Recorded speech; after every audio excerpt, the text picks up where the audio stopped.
Hey there, friend! Welcome back to the Closing Chapters podcast, where every mission has a story.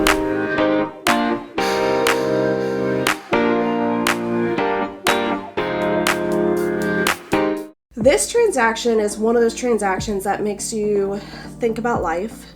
It makes you pay attention to those around you a whole lot more. It makes you be thankful for the people you have around you that have strengths that are not your own. And teamwork and understanding all the way around. Hello, welcome back, my friends. Today we are talking about a transaction that closed September 30th, 2019. And if I'm being honest, this is the transaction that I never wanted to have, but you're going to learn more about that. So this is a resale property for me. This is a property that I helped these clients purchase, and it was a military family with 3 little girls. There was 1 daughter and then 2 twins that were a little bit younger. They were all pretty close in age. So anyhow, I helped them purchase this home, and it was a really fun fit for them. It had a in-ground pool, but it was pretty shallow. It wasn't a very big pool, but it was fenced around it. It had a really nice big detached garage workshop in the backyard, completely fenced in, room to garden, and it was just in a nice quiet area. And I recently sold a house a year and a half, 2 summers ago, on this same road, and it was like deja vu all over again. But anyhow, shall we begin? This transaction is one of those transactions that makes you think about life. It makes you pay attention to those around you a whole lot more. It makes you be thankful for the people you have around you that have strengths that are not your own. And teamwork and understanding all the way around. So this transaction came from a really bad scenario. So I will tell you that this is definitely a trigger warning situation. So if you do not want to talk about anything bad, then you should probably just skip through this episode. But this is the reality, especially in the military world. So we're going to talk about it because it needs to be known, it needs to be highlighted, and we need to do better, and we've got to help one another. And sometimes I understand there's not help to be had. Everybody makes their own decisions. But as a whole, we can try our best and try to make this a better scenario. So this military family had been here for a while. This was not their first duty station.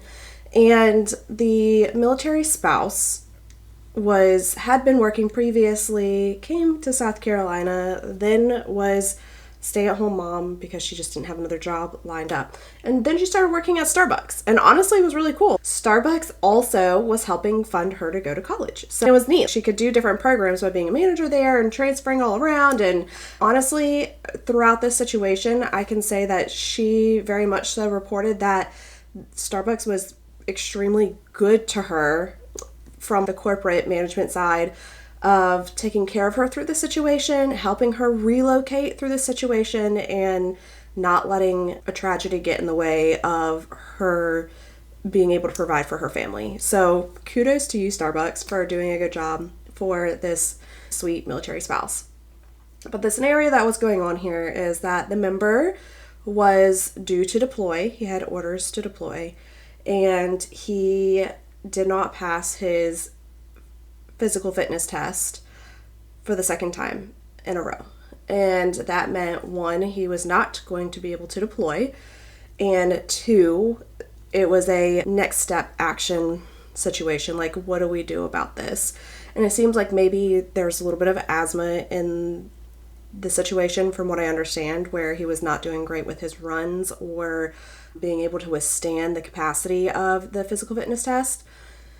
However, it's there for a reason, right? So anyhow, that created a lot of angst and anguish, and it wasn't the only thing going on, right? There's a lot of life in between, and there were some ups and downs from what I understand already, but they also were taking some of the right steps to work together on life.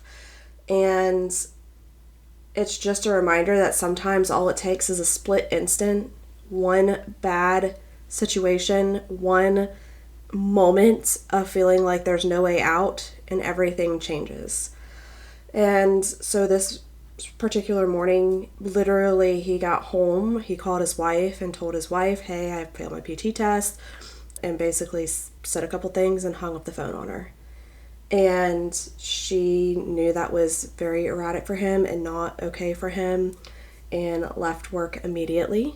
And when she got home, she found him and he had already committed suicide. She's pretty sure that it happened in an instant, as soon as he hung up the phone. There is not a thing in the world that this woman could have done differently. She cannot harbor that. She cannot hold on to that. She tried to talk to him on the phone. She tried to call him back over and over again. She left work immediately because she knew something wasn't right. She could not control the situation. So it wasn't like there was a cry for help and she didn't go. Like, this girl's amazing. And she really just had such a crazy reaction to the scenario, as anyone would, where it was like, okay, take me next. If you're gone, I'm gone. And in those moments, I'm so proud and thankful for her to share those moments with me, because that's so hard and so personal. But also, it just is such a reminder that, like, when you get put into key scenarios, like, blinders are on, right? Like, they have 3 beautiful children. And in that moment, like, it wasn't even a thought. It was not even a thought. So anyhow, it was a very sad situation. And like any other spouse would do, she grabbed her girls and got out of state as quickly as possible. Basically took what she needed to and left the property. She came by my office to explain to me what's going on and that she needed help to sell the property, and basically as long as she could get out from underneath of it, then she was okay. And she was going to be moving on to back home with her family and finding her next place to continue life, unfortunately. Yeah, so some of the things that we learned along this area. One, when she told me about this, few years ago, previous to this, I had a coworker that also took his life. And I don't think that I ever got to deal with that head to head. I wasn't where I could go to his funeral, see the people that we all worked together with. I didn't get to process it. And I know it was one of those things where, once again, it was a moment in time. It was somebody that had a hard time with his mental health and was usually on medication and was trying really hard to get off of medication, but also liked to drink at night. And unfortunately, that's exactly what happened. Is one night he drank too much and just really made a bad decision in an instant. And this is one of these people that I was so happy-go-lucky. Like, you would have he was amazing. Such a super fun guy. But yeah, so when this scenario happened, I actually called my aunt and I said, I don't know what to do about this. I really don't want to handle it. I don't want to be a part of suicide. I just don't want to be associated with that. And she said, Brittney, this girl is calling you with the biggest need of her life. She is asking you to be there. She is trusting you. You better put your big girl panties on and figure it out and take care of this girl, because she trusts you right now in a world of hurt and chaos. And my aunt is right. She was right. That's all there is to it, right? This is one of those reminders that we get to help people in the best of times and the worst of times. And we shouldn't cherry pick that, right? Especially in the worst of times, when it's someone that has a reputation, like you have a relationship together already and they are trusting you. They are trusting you at their lowest moment and need someone to be in their corner that they know they can value and trust and just relinquish control. So naturally I said, okay, how do I do this? And at the time, the office that I was in, there was 3 of us that kind of hung out together in one big open room. And it was 2 gentlemen and me. And one of those gentlemen happened to be retired security forces from the Air Force. And he used to do investigations and all that stuff. And he would tell us, he had some stories to tell, right? So anyhow, I went to him and I said, hey, I have this scenario. I need to go to the house. I'm afraid to go to the house by myself. Can you please walk with me through it? We've got to figure out what needs to be done and go from there. So thankfully, he was willing to team up with me on this and would go to the property with me anytime I needed to go to the property. If I had to go into the property, he was there and was very thankful for that. Helped me meet the contractor and talk about a number of scenarios to try to navigate through. What a learning curve this was. So when this happens, apparently there is a crew that comes in and is supposed to clean the property, and they replaced some carpet and stuff like that. They did not do a good job of any of it. And the spouse certainly didn't need to know nor combat that, right? She was just ready to not have to handle the scenario anymore. So she just said, look, as long as I can spend about this much money to get the house ready, so as long as do whatever you think it needs to be done, I just help me. And so when we walked to the property, we realized that the carpet had to be replaced. What they did was not sufficient. And there was still damage to the cabinets and a wall and a closet from the scenario. So I had to call a contractor and explain to him, like, hey, full disclosure, I need you to fix these items. And it's going to be very apparent when you see it, what happened here. And oh, by the way, I also need you to take up this carpet and put in new flooring.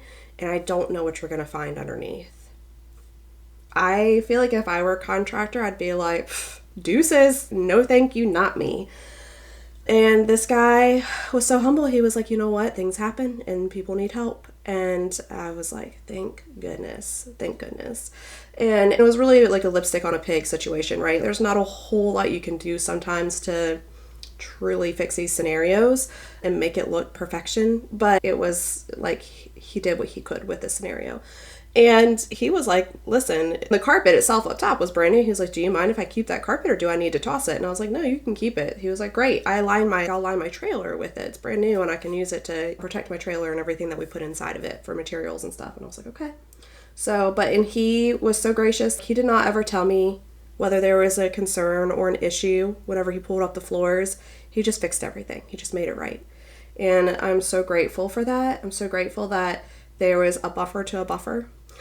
Meaning I'm the original buffer and somebody buffered me a little bit, which is so thankful. And the other big thing I had to figure out was the pool. The pool had been left and there was all kinds of junk in it, and goodness gracious, who knows what happened. I had to get my pool gal to go over there and get it back running and make it look beautiful so that we could list it and get it sold. And then the other big hurdle we had was the fridge. When I tell you she up and left, as she should. There's no, let me think about what I'm taking and what I'm not. Let me clean out the fridge and not. So the power had been turned off for a while before she got it turned back on for us to get all this work done. And everything had been left in the fridge. So these cleaners were really difficult about it, and they were like just trying to be complicated. And finally I was like, just, if you're going to charge a fee, but get it done. Get it done. Just get it done. Put a mask on and get it done. So anyhow, once again, those burdens were mine to bear, and for my client not to have a say-so in. She didn't need to know. She didn't have to know. So ultimately, after about a month and a half or so of getting everybody in and out, working on the property, getting it back right, we were able to get it listed. And then came the next round of, how do I handle this scenario? In this situation, you do not have to disclose on a listing that somebody passed away in the property. However, if you have knowledge of it and an agent or a client asks you about it, then you have to get permission from the seller and disclose that. I don't have to say any more than that though, right? I don't have to tell details or why or how or what. But yeah, that was the next phase of, gosh, how do I handle this and not upset my seller? This is such a vulnerable situation. And we did have several agents call saying, hey, did someone pass away in this home? And part of it is because there was a news article and part of the address was there. So it was like playing puzzle pieces, right? So thankfully, the agent that actually went through and had the buyer for the house, like, they did ask, and he was like, they don't really care. They just are curious. They want to know, like, going in the door. And so we disclosed to them, and sometimes people have some interesting things that they're all right with or not all right with. But anyhow, he came through for us, and we honestly did okay. The property was listed at $119,500 originally, and we sold it for $115,000. Now you're probably saying, Brittney, $119,000, like you can't get anything under $200,000 now. This was back in 2019 before the COVID bubble, right? And this was a detitled mobile home, so there wasn't as much value to be had there, and the comps just were what they were at this point in time. Like this house would probably go for over $200,000 now, which is interesting. But it also wasn't incredibly updated either, right? So there were some things, and the bedrooms were painted girly colors. We were not going to go back in and just rehaul everything. So yeah, there was a couple things that we had to work through, and they were fine with having it priced appropriately just to get it sold. Like she said, as long as you get out from underneath of it. But this is another big scenario that I want to talk about. This is where like we should have better protocols and situations in place. After he passed, she was trying to make the mortgage payments, and she didn't have access to any of the information to log on to the online portal for the mortgage, right? If she could have, then she probably could have handled everything online. Nobody would have known any different, which is a shame, right? It's a shame that if you just have a basic username and login information, like you could probably get away with being able to do anything you needed to. But as a spouse, you're calling this company saying, hey, my husband has died and I need to make a mortgage payment. And they're literally telling you, I will not tell you any information. What? She has the death certificate. She has the marriage certificate. She's willing to send all that information over. They will not communicate with her. They literally told her just to send in a check and do the best she could. That is unacceptable, my friends. That needs to be fixed. We need to do better. There has to be a way. And these people were in their mid-20s, early to mid-20s. This is not a scenario where there was all these plans and could have had passed down information, and this was not a planned scenario, right? So what are we supposed to do to help and protect our family members when something like this happens? I feel like she had all the right documentation and she was willing to prove that, and that should have been enough, right? But it was set up paperless. So there was no mortgage statement coming to the house. They're not going to send a mortgage statement to the house just because she asks for it. And they're not going to even tell her how much is owed on the property or what the payment is. Just send some money.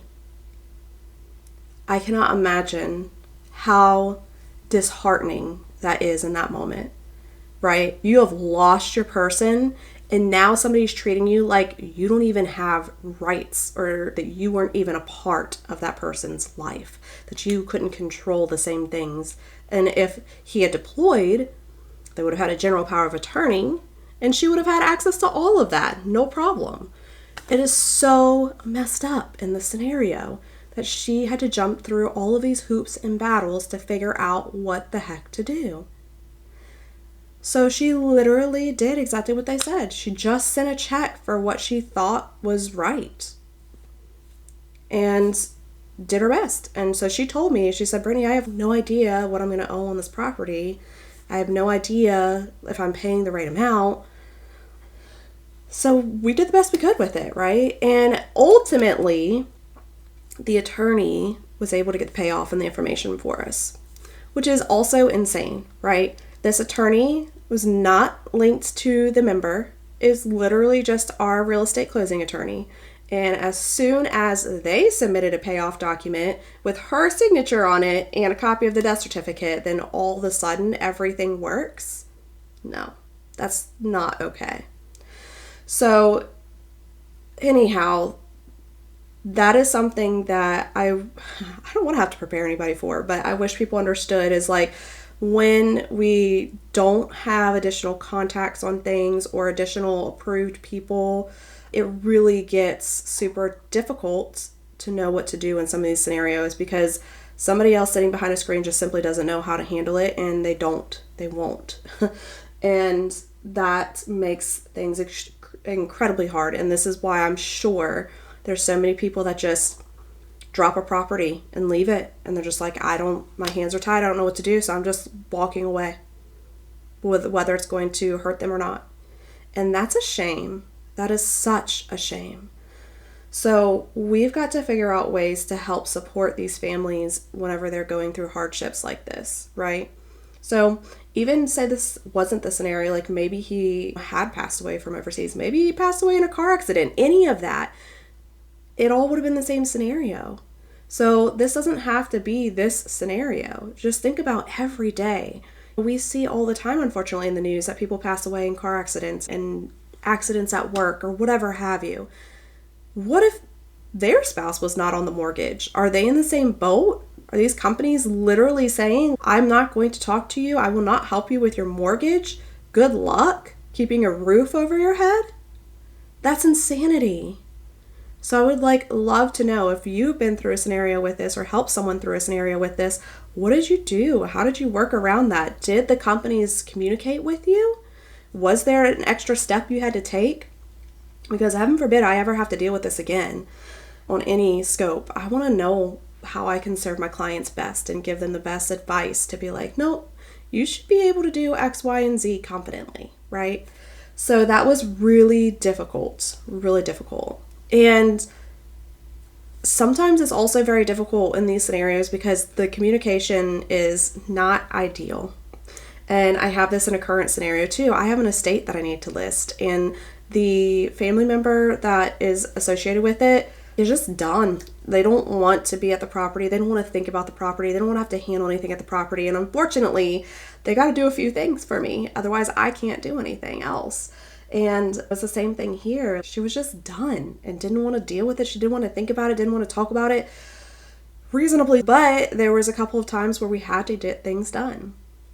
And in this scenario, I tried to protect her to the best of my ability. Most of my contractors were amazing about the fact that they would wait until closing to get paid. So she did not pay for anything out of pocket up front. If something had to be paid up front, I paid for it. And that was mainly getting lawn done. But outside of keeping the utilities on in that house and making the payments to the house, I took care of everything else. I made sure that my contractors knew we would get them paid at closing, or I paid them and then got paid back at closing.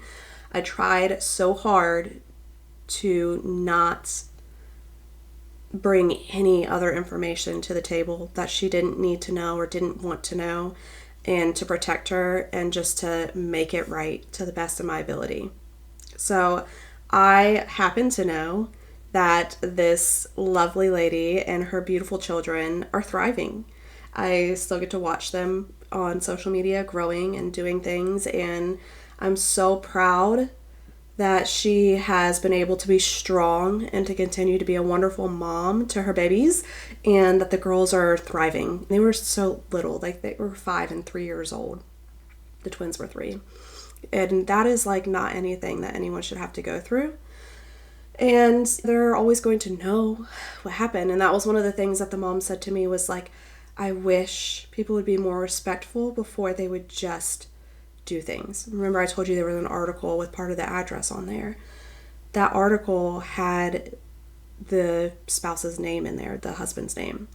And she's like, my kids one day are going to be able to Google this and see the article on their dad. How do I protect them from that?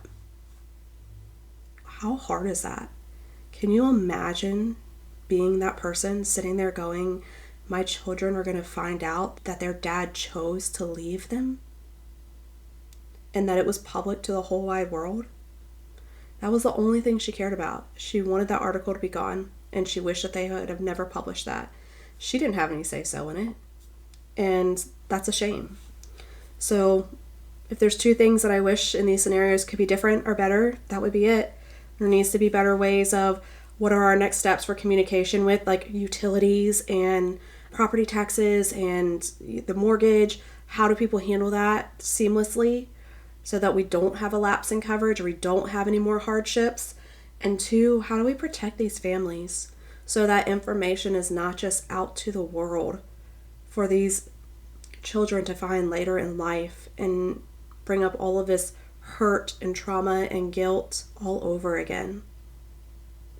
So if you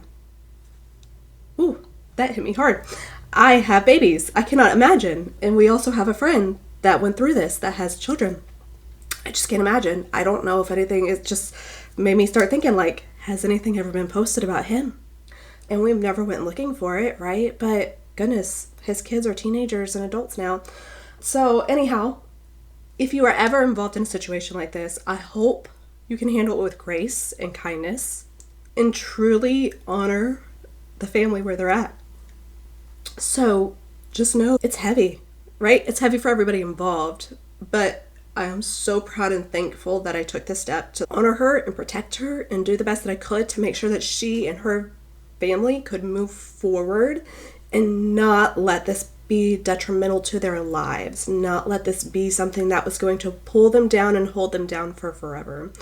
So if you ever get in a scenario like this and you need a little bit of help navigating it, or you need a little pep talk of should I help, reach out to me. And I will support you and love on you and try to be your buffer the best that I can and help you through this situation or scenario. People need to be loved when they are at their lowest. And that is something we get to offer to them. So, I'm going to wrap this up today because obviously I am in my feelings right now and I can't wait to talk to you guys again soon. But yeah, just a remembrance that real estate is lovely and it is messy and we get all of it and that's okay. That's what we're here for. And just know that we actually really care about you when you're our clients. We love you. You are a relationship to us and we are going to do the best that we can for you anytime. So if you ever need me, just reach out. I'm here, friends. Hey, I just wanted to say thank you for being here and listening in on this episode of Closing Chapters with me. I truly enjoy putting this content together, and I hope that you enjoy it too. If so, could you like, subscribe, and share this episode with somebody you know that will enjoy it just as much as you did? Thank you so much.